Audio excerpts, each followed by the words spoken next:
last night, as was I, and you sent out a tweet, which I liked quite a bit. It's a player comp. Keenan Allen versus Sammy Watkins. Keenan Allen, to this point in his career, has played 38 games. Sammy Watkins, 37 games. So basically, we're on par, especially considering that one of Keenan Allen's 38 games was a one-quarter effort last year before he tore his ACL. Keenan Allen targets 221 in those 322 in those 38 games. Sammy Watkins, 276. So he's obviously more heavily targeted, but it's a more pass-happy offense, clearly. 221 receptions to 153 receptions. So that's the big gap. We're talking PPR leagues over the course of their careers, which is effectively 2+ seasons worth of games. There's a big gap there. But yardage, 2,617 for Allen, 2,459 for Watkins. Pretty close, especially considering the number of receptions. Touchdowns. Scotty, who do you think has more through those 37, 38 games? Sammy Watkins. Sammy Watkins does. 17 touchdowns to 16 touchdowns. Yards per reception. Who do you think's got that? I'm going to say Sammy Watkins. You are right. 16.1 yards per reception. Bigger play guy. To 11.8 yards per reception. And then was that yards per target. So Sammy Watkins being targeted downfield deeper as well. Nearly 9 yards per target. Keenan Allen just over 8. So my reaction was that that's a big difference in the number of catches through those games. 70 catches effectively through those 2+ seasons worth of games. But as Matt said, it's only 170 yards difference. And now there seems to be more targets potentially available this year, Scotty. So which guy are you going to target more in drafts? I'll go to Scott first. I'm going to say Sammy Watkins because Keenan Allen relies heavily on volume. But I believe, there's a lot more diversity in targets now in Los Angeles with the Chargers. If you want Allen for anything, it's because it'll rack up the catchers. I think that Sammy Watkins, when he's healthy, he's not going to only rack up catches, but he's way more of a big play threat purely from a scouting perspective than Keenan Allen. Both these guys are injury prone. I think there might be less target opportunities this year for Allen, whereas there's going to be heavy target opportunities for Watkins, and he could always break a big play at any time, more so than Keenan Allen. Yeah, I think the reason you made the player comp, I'll let you talk in a sec. The reason you made the player comp, so according to Fantasy Pros right now, their average draft position in PPR leagues, Keenan Allen going 16th, Sammy Watkins going 18th. So that's a toss-up. Brandon Cook's right in the middle there. Yeah, and for me, I go back to 2015. If you look at Keenan Allen's first 8 games and you look at Sammy Watkins' last 9 games, you're looking at, for me, Watkins, if he stays on that field this year, he is the targets. They have over 200 available targets, 200 plus available targets, and he should be the guy. I mean, who's his competition? Zay Jones, a rookie who I do like, but he's a rookie. Andre Holmes. I mean, it should be Sammy Watkins as long as he's healthy. And this is a guy who can win you a league. This is a guy that has top 5 upside as a wide receiver. We still haven't seen his best. But what you got to see in those last 9 games of 2015 is the possibility of Sammy Watkins. Last 9 games, 900 yards, 7 touchdowns, 78 targets. So, I mean, this is a guy that, look, I understand you're going to be hesitant on. But, I mean, Keenan Allen, as Scott says, he's coming back too now. It's much more crowded in San Diego. Yes, absolutely. They do. Yes, they do throw the ball more. It's not crowded in San Diego at all. But at Los Angeles. Okay. So, I mean, they do throw the ball much more. It's more of a pass-heavy. I do think they might scale that back a little this year. Not much, but a little with Anthony Lynn coming in, maybe protecting some leads late that they lost last season. But better defense as well.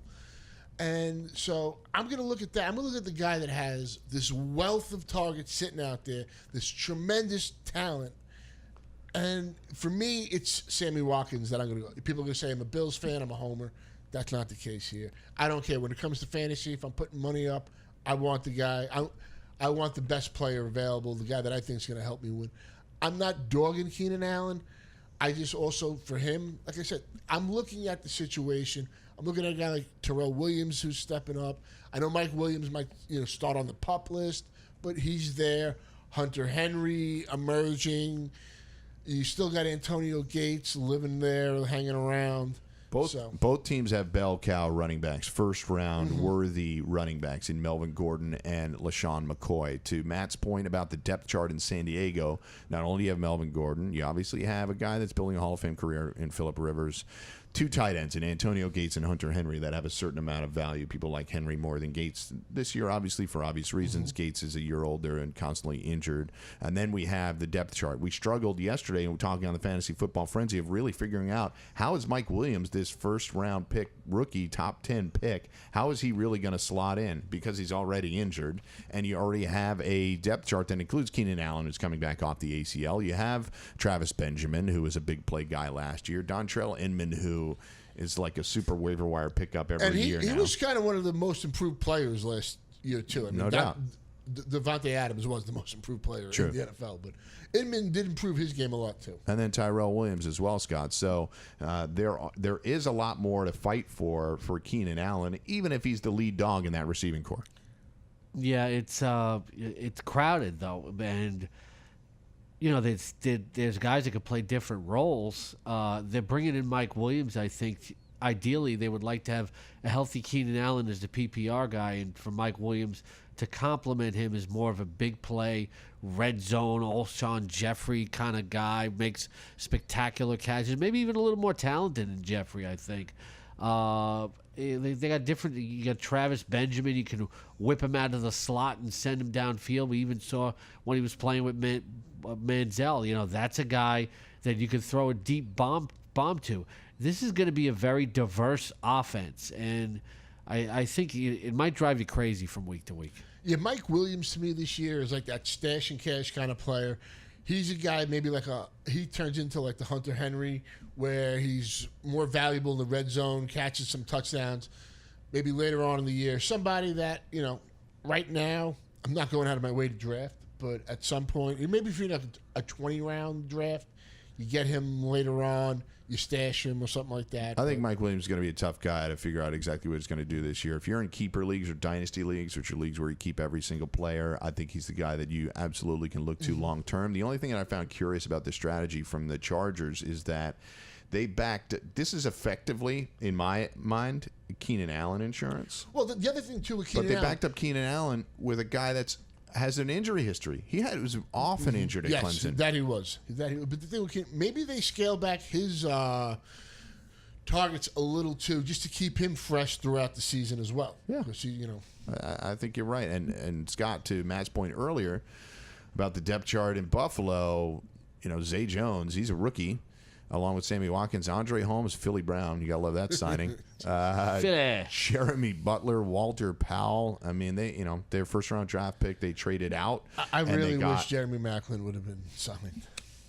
How did you guys have cap room, right? I know there's a lot of money dedicated to the defense, and Tyrod Taylor's I believe they could have got million. that. They could have got that deal done. You know, I think what the Bills didn't want to do was commit too much guaranteed money on a guy at this point. I mean, he did visit, right? Yeah, no, he was there. Shady was trying to really lobby for him to be signed. They played together in Philly, obviously, a couple of years back. So, Scott, you know, I think you got to, as I said yesterday about a couple of players, you're just going to swallow the risk on both of these guys, frankly, and just take your shot. You might like the fact that Sammy Watkins has a clearer path to the targets, though. Yeah, Sammy Watkins is, I think it was Matt who made the distinction. It's almost like the Giancarlo Stanton of fantasy football.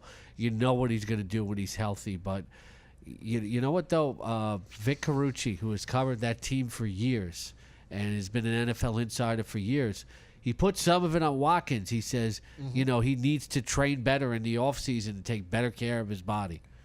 Yeah, look, you have to. I agree with that. Look, this is a big season for him too, because the Bills didn't pick up that fifth-year option. They should. And he's come out recently, the last couple of weeks, saying how his draft class is going to change it for the NFL. They want players to be paid like the NBA. So you know, don't get me started on that. It's just I get what he's saying, and if these guys want to step up and put up or shut up, you know, you got a chance. You want to sit out and you want to hold out. God bless, and I would applaud them for doing it, but there's more players. Like, we can't compare the 53-man rosters to the 15-man rosters. I get that, but from where he's coming from, where they have a chance now to, like, you know, guys like him and stuff in that class, They have big years. All these guys want to get paid. Yeah.